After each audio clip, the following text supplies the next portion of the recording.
श्री शिवाय नमस्तुभ्यं भक्तों, स्वागत है आप सबका आपके अपने YouTube चैनल नमामि शिवजी में। भगवान भोलेनाथ की कृपा हम सब पर सदैव बनी रहे। भक्तों, आज के वीडियो में आप सुनेंगे सोमवार के दिन सुनी जाने वाली यह चमत्कारी व्रत कथा।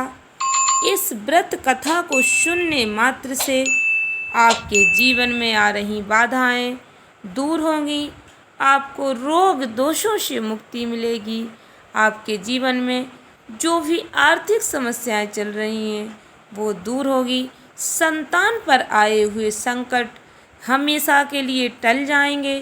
भक्तों, ऐसी चमत्कारी व्रत कथा सोमवार के दिन हम सभी को श्रवण करनी चाहिए। आप व्रत रखें या ना रखें, व्रत कथा अवश्य श्रवण करें। इस व्रत कथा को सुनने मात्र से आपकी संतान पर आए सभी संकट दूर हो जाएंगे। वीडियो में आगे बढ़ने से पहले पूरे भक्ति भाव के साथ महादेव का जयकारा लगाएं। कमेंट बॉक्स में हर हर महादेव, जय श्री कृष्णा अवश्य लिखें। चैनल पर पहली बार विजिट हुए, पहली बार मेरी आवाज़ सुन रहे तो चैनल को सब्सक्राइब करके बेल आइकन अवश्य दबाएं। इससे हमारे वीडियो की नोटिफिकेशन आप तक पहुंचती रहे और आपको नई नई जानकारी मिलती रहे। भक्तों, सनातन धर्म में सोमवार का दिन बहुत ही महत्वपूर्ण माना जाता है। जैसा कि आप सभी लोग जानते, सोमवार का दिन देवों के देव महादेव को समर्पित होता है। इस दिन महादेव और माता पार्वती की पूजा आराधना करने से शुभ फलों की प्राप्ति होती है। आपको भगवान मनचाहा वरदान देते हैं, आपके जीवन में आ रही बाधाएं दूर होती हैं। जो भक्त पूर्ण श्रद्धा भक्ति के साथ इस दिन भगवान भोलेनाथ और माता पार्वती की पूजा आराधना करते हैं, उनके जीवन में संकट कभी नहीं आते हैं। भक्तों, आप व्रत रखें या ना रखें, इस कथा का श्रवण अवश्य करें। इस कथा को सुनने मात्र से आपकी मनोकामना पूर्ण होती है, आपकी संतान पर आए संकट हमेशा के लिए दूर हो जाते हैं। भक्तों, ध्यान से सुने सोमवार व्रत कथा। सोमवार का व्रत रखने से कुंडली में चंद्र ग्रह की स्थिति मजबूत होती है। इसके अलावा अविवाहित कन्याओं के विवाह के योग बनने लगते हैं। यह व्रत रखने से अच्छे वर की प्राप्ति होती है। यह व्रत बहुत ही शुभ होता है। भक्तों, यदि आप व्रत ना भी रखें तब भी इस कथा को अवश्य श्रवण करें। इस कथा को श्रवण करने से भगवान भोलेनाथ के साथ साथ माता पार्वती का आशीर्वाद भी भक्तों को प्राप्त होता है। जो भक्त यह व्रत कथा पूर्ण श्रद्धा भक्ति के साथ सुनते हैं, उन्हें महादेव और माता पार्वती का आशीर्वाद प्राप्त होता है। पौराणिक कथा के अनुसार किसी नगर में एक धनी व्यापारी रहता था। नगर का हर व्यक्ति उसका सम्मान करता था, उसके पास सब कुछ था, तब भी वह परेशान रहता था क्योंकि उसके कोई पुत्र नहीं था। इसलिए उसे हमेशा यह चिंता रहती थी कि उसकी मृत्यु के पश्चात उसके व्यापार का उत्तराधिकारी कौन बनेगा। पुत्र प्राप्ति की इच्छा से व्यापारी प्रत्येक सोमवार महादेव का व्रत और पूजा आराधना किया करता था और शाम में भगवान भोलेनाथ के मंदिर जाकर शिव जी के सामने घी का दीपक जलाया करता था। उसकी भक्ति को देख माता पार्वती प्रसन्न हो गईं और भगवान भोलेनाथ से कहने लगी, स्वामी, आप अपने इस भक्त की मनोकामना अवश्य पूर्ण करें। भगवान शिव जी माता पार्वती से बोले, इस संसार में सबको अपने कर्म के अनुसार फल की प्राप्ति होती है। जो प्राणी जैसा कर्म करता है उसे ठीक वैसा ही फल प्राप्त होता है। लेकिन शिव जी द्वारा समझाने के बाद भी माता पार्वती नहीं मानी और उस व्यापारी की मनोकामना पूरी करने का बार बार अनुरोध करने लगी। भोलेनाथ को उस व्यापारी को पुत्र प्राप्ति का वरदान देना पड़ा। वरदान देने के बाद भोलेनाथ माता पार्वती से बोले, आपके आग्रह पर मैंने इसे पुत्र प्राप्ति का वरदान तो दे दिया, लेकिन इसका यह पुत्र सिर्फ 16 वर्ष तक के लिए जीवित रहेगा। उसी रात भगवान शिव जी ने व्यापारी के सपने में आकर उसे पुत्र प्राप्ति का वरदान दिया और साथ में ये भी बताया कि उसका बालक सिर्फ 16 वर्ष तक जीवित रहेगा। भगवान से प्राप्त वरदान से व्यापारी को खुशी तो हुई, लेकिन पुत्र की आयु कम होने की चिंता उसकी खुशी पल भर में ही नष्ट कर गई। लेकिन व्यापारी पहले की तरह सोमवार के दिन भगवान भोलेनाथ का विधिवत व्रत और पूजन करता रहा।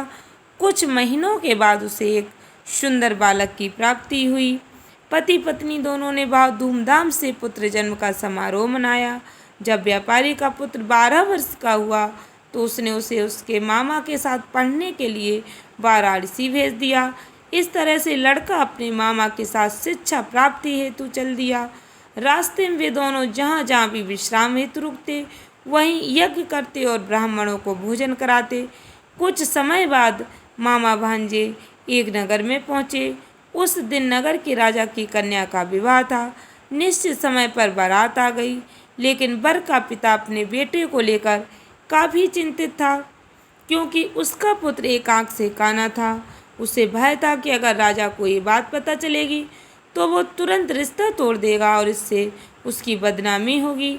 जब वर के पिता ने व्यापारी के पुत्र को देखा तो उसने सोचा क्यों ना वो इस लड़के को दूल्हा बनाकर राजकुमारी से विवाह कर दे।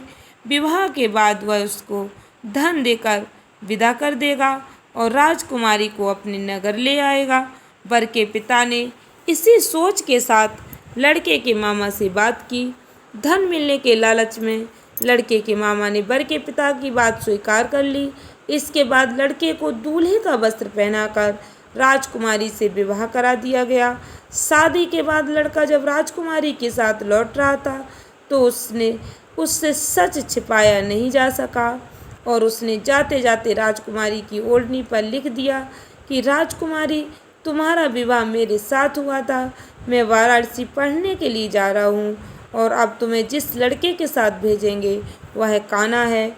जब राजकुमारी ने अपनी ओढ़नी पर लिखा हुआ ये समाचार पढ़ा तो उसने काने लड़के के साथ जाने से इनकार कर दिया।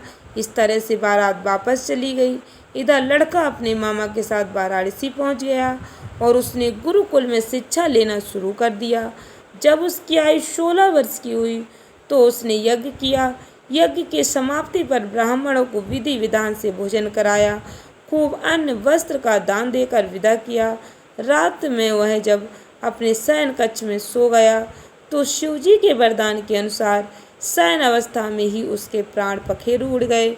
सूर्योदय पर जब मामा ने मृत भांजे को देखा तो वह रोने पीटने लगा। आसपास लोगों की भीड़ इकट्ठा हो गई।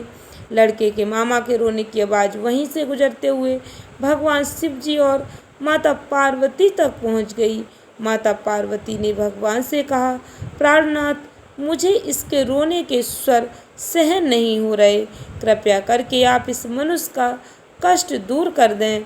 भगवान शिव जी ने माता पार्वती से कहा, यह तो उसी व्यापारी का पुत्र है जिसे मैंने 16 वर्ष की आयु तक जीवित रहने का वरदान दिया था।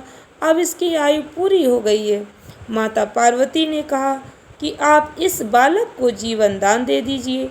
माता पार्वती के आग्रह करने पर भगवान शिव जी ने उस लड़के को जीवित कर दिया। शिक्षा समाप्त करके लड़का मामा के साथ अपने नगर की ओर चल दिया। दोनों फिर से उस नगर में पहुँचे जहाँ उसका विवाह हुआ था। समीप से गुजरते हुए नगर के राजा ने यज्ञ का आयोजन करते हुए उस लड़के को देखा तो उसने तुरंत ही लड़के और उसके मामा को पहचान लिया। यज्ञ की समाप्ति पर राजा मामा और लड़के को महल में ले गया और बहुत सा धन वस्त्र आदि देकर राजकुमारी के साथ विदा कर दिया। इधर लड़के के माता पिता भूखे प्यासे रहकर अपने बेटे के आने का इंतजार कर रहे थे। उन्होंने प्रतिज्ञा कर रखी थी कि यदि उनका बेटा वापस नहीं आया तो दोनों अपने प्राण त्याग देंगे। परंतु जैसे ही उन्होंने बेटे के जीवित होने का समाचार सुना तो उनकी खुशी का ठिकाना नहीं रहा।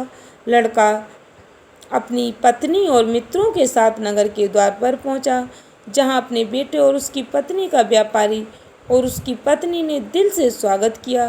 कहते हैं उसी रात भगवान भोलेनाथ ने व्यापारी के सपने में आकर कहा, हे श्रेष्ठी, मैं तेरे सोमवार के व्रत करने से बहुत प्रसन्न हूँ और जिससे मैंने तेरे पुत्र को लंबी आयु का वरदान दिया है।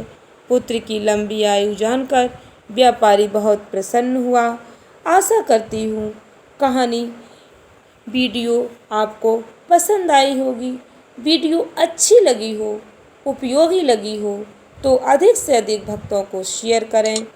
भगवान भोलेनाथ की कृपा आप सब पर सदैव बनी रहे।